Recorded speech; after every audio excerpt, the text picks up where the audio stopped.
the air cleaner's not working because I had to move the battery mount. The battery mount was what the air cleaner bracket was mounted on. So I had to lower it 2 inches, so now I'm gonna have to put me an L bracket coming off of this so that this can go up in here. It's gotta fit up in here, like that. Mm-hmm. And then I'm gonna bring a piece of metal off of here, weld it to there, and bring it up so I can bolt that there, because this has gotta go like thusly. Yeah. Like that. Yeah.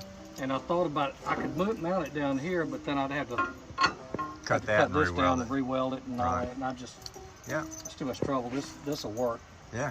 Just, this is probably just as much work as redoing that. But Yeah. at least I'll still have the same original air cleaner. And there may be something to the amount of distance and all that kind of crap. Mm-hmm. So once I get that done and get it cranked and running good, then I'm gonna come in here and concentrate on this side of the motor. I don't really want to take off the manifold because it's not leaking. There's no noises that it's leaking. Mm-hmm. But I'm gonna get around it, take the carburetor off and get around it, paint up underneath that, wire brush all that. Yeah.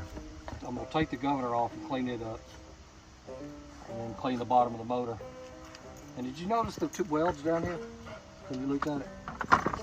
On the I think I did see that. I don't know if it had holes in it and they welded it, or somebody welded it after the fact. Could have been, or could have gotten water in it and cracked at some point. The oil pan won't crack, though. It's got oil in it. You know, I don't even know what that is for an oil pan. It almost looks cast iron to me.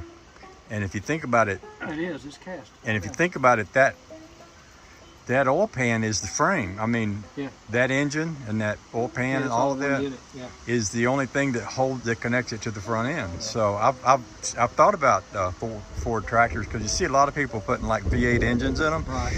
And I always think, well, what did they do down there? Because if you're going to put anything else in there, you're going to have to make a frame or something down there. Oh so man, I saw a guy that put a flathead V8 in one, yeah, and it was like it was either an 8-in or a 9-in, right. and it was sweet. God, Right. had the heads I poking know. out. I know a guy that did that. Well, I know him through YouTube. Yeah. But yeah, so when you asked me about that, I don't even know.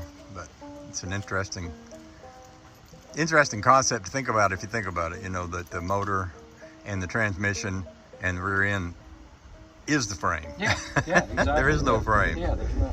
And you don't think about that really until you kind of start looking at it. And It's putting funny your- when you see they do engine rebuilds. They'll block up the tranny Oh, and just pull the whole motor off, and all you got left Yeah. is the transmission and the rear the transaxle sitting there. we split Kevin's Massey Ferguson in half to change a clutch. Yeah. And that's a big tractor. That's like when you stand up beside it, you're head high to the middle of the Right. transmission.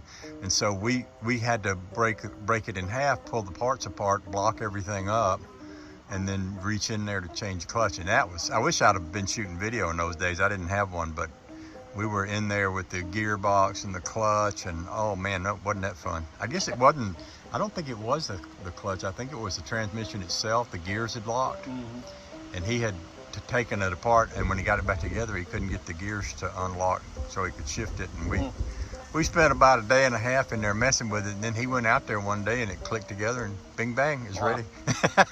You know? Might have been the clearances were off and it shifted. Yeah, you know, they are. Well, they're like trailer trucks. We used to drive all square cut teeth and everything. Right. So, Yeah.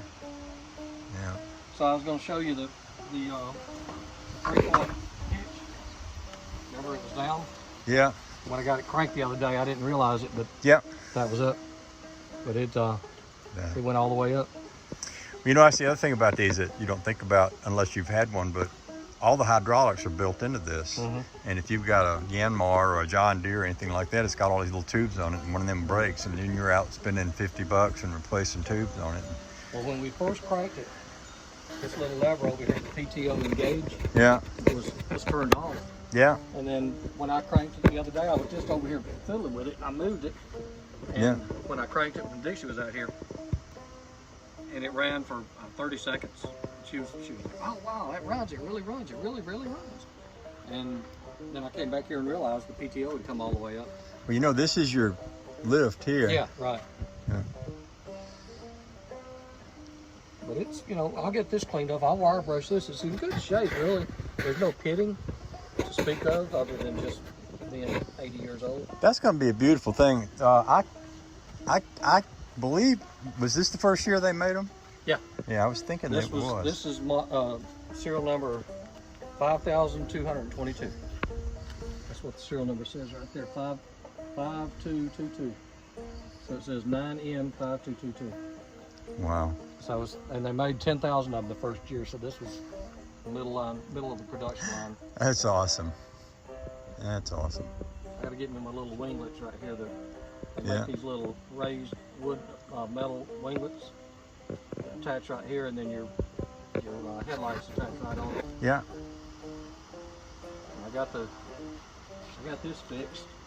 I ordered well, it said it was for a 9N, battery cover. Yeah. It said it was for a 9N, and it had a hinge on it. Yeah. Well, I don't know what's wrong, because on a 9N, and this is factory, it's just like it came, there's not room for the hinge. So I had to cut the hinge off and bend that down. Yeah. And that's how they're supposed to go on Yeah. a 9N anyway. So it fits in there right.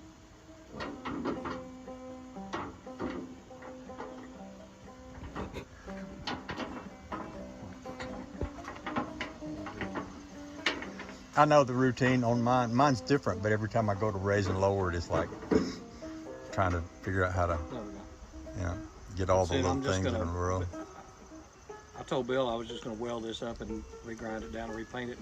He said, "Why don't you just put a couple of fake nuts and bolts in there?" Huh? There you go. Eventually, I'm going to get a new steering wheel. I took the bumper guard off. I'm going to wire brush it down and paint it. Yeah.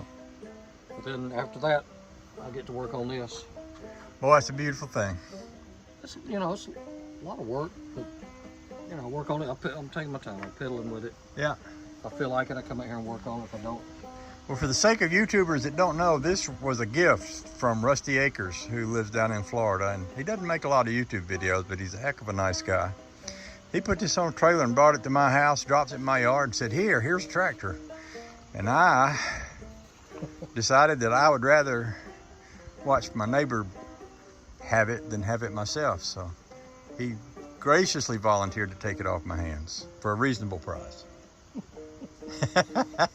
bottle of wine and Don't talk about me drinking on YouTube. that was for Trish. Oh, that's right. It was for Trish.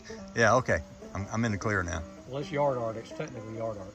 I really love the job that somebody did of welding the I ain't seat never seen nothing like it. It's, out of a 55 drop barrel. I think it was a man that was Drum. blind in one eye and couldn't see out the other. It's okay though, don't it? They actually did a song called "I'm a Blind Fiddler." Uh-huh. You're a blind welder. Yeah, I know I am. Yeah. Well, it's hard when you have to weld by feel because you keep burning your fingertips. Yeah, but then the FBI can't track you, That's true. which is good in your case. Yeah. All right, Bobby's going to loan me a guitar just in case 63 Impala two-door is willing to sit and pick with me on the porch. So we'll see what happens. You can leave that wrench hanging in front of it there, right? Mm-hmm. I like that. It looks very cool. Yeah, I got it welded on there actually. Yeah. So people will ask. It's kind of like your gear shift on your Uh-huh. on your rat rod. That's mighty fine. Now I was going to take that brake line off, but I'm decided I'm gonna wait. I can't decide if I'm going to go in with a, because it goes all the way over there and goes to a little junction and Yeah. it goes up.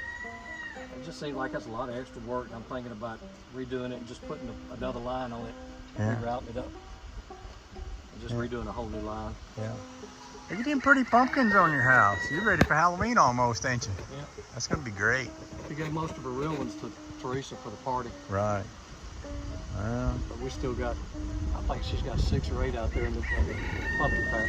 awesome. Never thought I'd say we had a pumpkin patch. Yeah, you do. Well, down here in Georgia, that means something than it does anywhere else, because we've had a guy with pumpkin patch babies down here. A lot of people don't know about that. Yeah. Right. Near Dawsonville, wasn't it? Somewhere between there and here, over in that way somewhere. I think that place is still going on. All right, I'm going to turn this off now. Say bye. Bye.